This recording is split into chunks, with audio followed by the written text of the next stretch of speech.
কালি আহিলেও যদি উচ্ছেদ কৰে আমিতো ইয়াতে থাকিব লাগিব কেলে আমাৰ দেউতাৰ দিনৰ পৰা আমি ইয়াত আছোঁ 1977ত আমি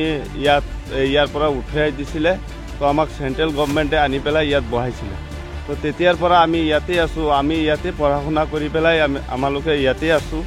এতিয়া আমি ক'ত যাম আমাৰ দেউতাহঁতে ইয়াতে আছিলে ইয়াতে আছে তো ইমান দিনৰ পৰা আমি ইয়াত বসবাস কৰি আছোঁ এতিয়া আমি যাবলগীয়া একো ৰাস্তা নাই এতিয়া আমাৰ যদি কি কয় চৰকাৰে যদি কিবা এটা উপায় কৰে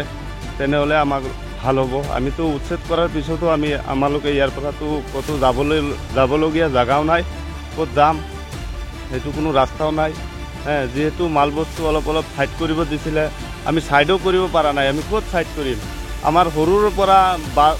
মা দেউতা ইয়াতে আছে ক'ত যাব কি কথা যাবলগীয়া জেগাও নাই ৰাস্তাও নাই আমালোকে ইয়াতে আছোঁ উচ্ছেদ কৰাৰ পিছত যদি আমাৰ চৰকাৰে কিবা এটা উপায় কৰে সেইটোৱে চৰকাৰৰ ওপৰত আশা ৰাখিছোঁ আমালোকে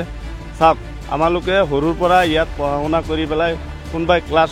12লৈকে গৈছে কোনোবাই কলেজত পঢ়ি আছে এই পঢ়া শুনাকেইটা কি হ'ব ময়ো নিজেও ইয়াত সৰুৰ পৰা পঢ়া শুনা কৰি পেলাই